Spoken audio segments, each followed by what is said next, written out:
In this episode, we're going to treat the GIAC Cyber Threat Intelligence, GCTI, exam like a system you can understand, predict, and navigate with confidence, even if you are brand new to threat intelligence as a discipline. A lot of people approach certification prep like it is pure memorization, but this one rewards a different mindset because it tests how you think about intelligence work, not just whether you can repeat definitions. The blueprint is not just a topic list, and the rules are not just administrative details, because both of them shape what kinds of questions you will see and what kinds of mistakes can quietly drain points. When you learn to read the blueprint like a map and treat the exam rules like constraints in a puzzle, you stop feeling like you are guessing and start feeling like you are making informed moves. Before we continue, a quick note. This audio course is a companion to our course companion books. The first book is about the exam and provides detailed information on how to pass it best. The second book is a Kindle-only ebook that contains 1,000 flashcards that can be used on your mobile device or Kindle. Check them both out at cyber.author.me in the Bare Metal Study Guide series. The word blueprint sounds simple, but for an exam it is really a promise about what the test makers consider fair game and what they consider out of scope. For a beginner, the biggest benefit of a blueprint is that it turns a huge subject into a finite set of responsibilities you can practice, and it gives you permission to ignore distractions. Threat intelligence can feel endless because there are always new threat groups, new malware, and new headlines. But the exam is not asking you to be a walking news feed. Instead, it is asking you to understand how intelligence is produced, how it is evaluated, and how it is used to support decisions, and the blueprint will be organized around those durable skills. When you study with the blueprint as your guardrails, you build competence that generalizes beyond the exam, and you also avoid the common trap of chasing interesting but low-value rabbit holes. Another important shift is realizing that the blueprint is about coverage and balance, not about a linear learning path. Beginners often assume the blueprint is a recommended order, like Chapter 1 then Chapter 2, but an exam blueprint is more like a menu of competencies that can be mixed together inside a single question. You might see a scenario that involves collection, evaluation, and communicating a conclusion all at once, because that is how real intelligence work behaves at a high level. That means your prep should not just be learning terms in isolation, because the exam will often ask what to do next, what matters most, or what conclusion is supported by the evidence. If you only know vocabulary, you will get stuck when the question is really about reasoning, prioritization, or trade-offs. Your goal is to build a mental model that connects the blueprint topics into one cohesive workflow. When people hear game the rules, they sometimes imagine tricks, but what I mean is using the exam structure to your advantage in a legitimate way. Every formal test has constraints like time, question style, and allowed materials, and those constraints influence the best strategy for reading and answering. If you ignore them, you burn energy in the wrong places, like spending too long on one question or overthinking details that the exam does not reward. If you embrace them, you can plan how you will allocate attention, how you will handle uncertainty, and how you will avoid common time traps. For a beginner, the biggest win is learning a repeatable approach that keeps you calm, because anxiety makes you misread questions and second-guess obvious answers. The exam is a performance, and the rules are the stage. A practical way to conquer the blueprint is to translate each domain into a few plain language capabilities you can explain out loud without notes. If a domain is about the intelligence cycle, you should be able to describe what each phase is trying to accomplish, what good output looks like, and what can go wrong when it is rushed or skipped.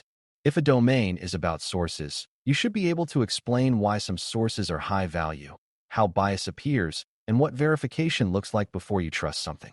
If a domain is about analysis, you should be able to explain the difference between describing facts, interpreting meaning, and making a defensible judgment. This audio-style explanation test is powerful because it exposes gaps quickly and it matches how the exam expects you to reason. If you can speak it cleanly, you can usually answer it cleanly. You also want to learn the difference between knowledge questions and judgment questions, because the blueprint contains both even if it does not label them. A knowledge question might ask you to identify a concept or recognize a definition, which is straightforward if you studied the terms. A judgment question might ask which action best supports an intelligence requirement, which source is most appropriate, or which conclusion is most defensible given limited evidence. Judgment questions punish extreme thinking, like always choosing the most complex option or assuming perfect data exists. They reward realistic choices, like collecting what is feasible, documenting uncertainty, and communicating what a stakeholder can actually do with the output. Once you start seeing that pattern, you stop trying to find the fanciest answer and start looking for the most responsible answer. One of the most useful ways to game the rules is to treat every question as a mini intelligence task with constraints, because that mirrors the mindset the exam is designed to measure. When you read a question, first anchor yourself on the decision it is asking for, not the background story that tries to distract you. Then identify what phase of the intelligence process it is living in, because a question about planning is different from a question about analysis or dissemination. After that, look for what the question is prioritizing, such as speed, accuracy, stakeholder relevance, or evidence quality. Many wrong answers are wrong not because they are nonsense, but because they solve a different problem than the one asked.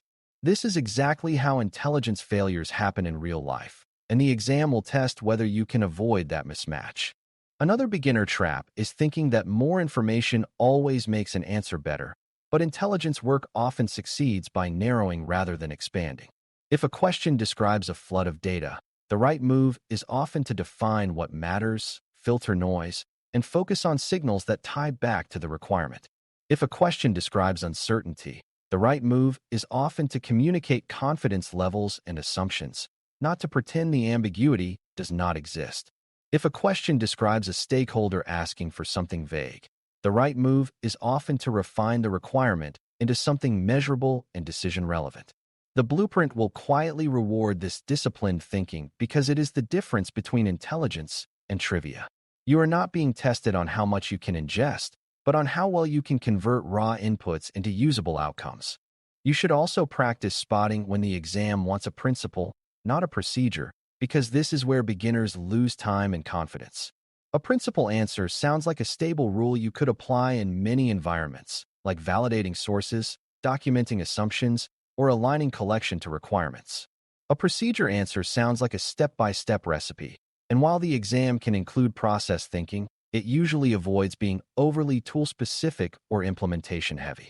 If you find yourself wishing you could run a command or check a specific setting, that is a clue that you are drifting into details the exam likely does not require. Instead, pull back and ask what the responsible analyst would do in that moment, regardless of tooling. The blueprint is aimed at transferable intelligence skills, and your strategy should match that focus. A key part of conquering the blueprint is building a lightweight way to self-check coverage so you do not accidentally overstudy your favorite topics and neglect weak spots. You can do this mentally by rotating which domain you explain out loud each day and making sure you can give examples that connect that domain to at least one other domain.